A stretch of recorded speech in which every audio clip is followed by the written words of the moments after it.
दूध संघ आपल्याला माहीत असेल गेल्या 5 वर्षापूर्वी जे 12 लाख दूध संकलन होतं ते आज सरासरी 16.5 ते 17 लाख दुधाचं या ठिकाणी सरासरी संकलन वाढ आहे आणि प्लस सीझनमध्ये आपलं 20,17,000 दुधाचं संकलनामध्ये वाढ झालेली आहे आणि ठेवीमध्येही आपण त्या पद्धतीनं वाढ केलेली आहे.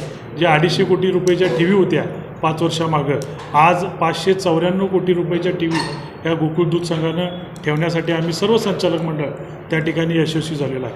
आज मुंबईला असू दे पुण्याला असू दे विक्रीमध्येही वाढ झालेली आहे.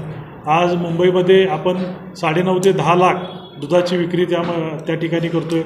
पुण्यामध्ये आपलं 5-5.5 लाख दुधाची विक्री त्या ठिकाणी आहे आणि अनेक योजना आपण दूध संघाच्या माध्यमातून कोल्हापूर जिल्ह्यातील दूध उत्पादक सभासदांना खरोखर त्या ठिकाणी न्याय मिळावा या हेतून आपण चालू केले आहेत. आज जातिवंत मुर्हा म्हशीला आपण 50,000 रुपये अनुदान या जातिवंत मुर्हा म्हशीला आपण त्या ठिकाणी देतो आहे. पशुखाद्यामध्ये ना नफा ना तोटा या तत्वावर आपण 50 रुपये कमी करून दूध उत्पादक सभासदांना कमी दरात आपण पशुखाद्य त्या ठिकाणी देतो आहे. IVF सारखं चितळेचं सिमेंट्स तुमच्या म्हशीला रेडीच होणार अशा पद्धतीचं चितळेचं सिमेंट्स कमी दरात आपण तेही उपलब्ध करून दिलेलं आहे. डॉक्टरांची आमची सेवा आज फोन केला की उद्या डॉक्टर तुमच्या गोट्यावर तुमच्या घरातल्या गोट्यात येणारच अशा पद्धतीची व्यवस्था या गोकुळ दूध संघानं त्या ठिकाणी केलेली आहे. अशा अनेक वेगवेगळ्या 32 प्रकारच्या योजना दूध संघानं या ठिकाणी राबवलेल्या आहे. दूध उत्पादक शेतकरी हा या महागाईच्या काळात वाढला पाहिजे टिकला पाहिजे हे लक्षात ठेवून दूध संघानं या योजना चालू केलेल्या आहेत. याचा फायदाही दूध उत्पादक सभासदांनी त्या ठिकाणी घ्यावा अशी विनंती या ठिकाणी करतो. 2551 कोटी रुपये इतकी 2020-21 साली उलाढाल होती. आज ती 4100 कोटी रुपये झालेली आहे. म्हणजे यामध्ये हे सर्व आपण हे आलेख जो चढता आलेख आहे आपण हे या ठिकाणी आपण बघत आहोत. अनेक संकलनामध्ये तर आपण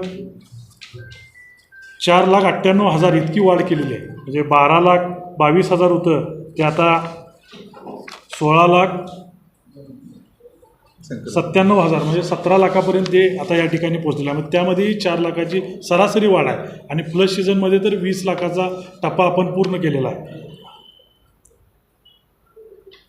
अनेक योजना नवनवीन योजना आपण चालू केलेल्या आहेत.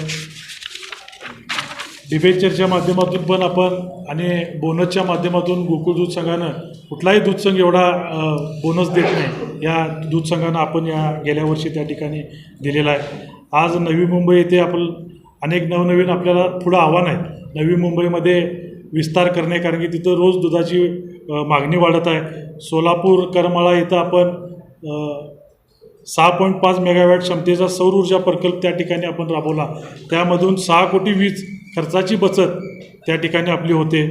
आज महालक्ष्मी पशुखाद्य कारखाना गडमुडशिंगी स्लरी प्रकल्प बायोगॅस स्लरीवर प्रक्रिया करून सुदन सेंद्रिय खत त्या विक्री माध्यमातून 17 ते 18 लाख विक्री या सुदन खताच्या माध्यमातून त्या ठिकाणी होते. म्हणजे हे सुदन खत म्हणजे काय हे सेंद्रिय खत सेंद्रिय औषध हे जनावरांना देण्यासाठी हे आपण गडमुडशिंगीला प्लॅन्ट उभा केलेला आहे. संघाच्या स्वमालकीचा पेट्रोल पंप आपण त्या ठिकाणी उभा केलेला आहे. त्यातूनही 97,32,000 इतका नफा आपल्याला त्या ठिकाणी होतो आहे.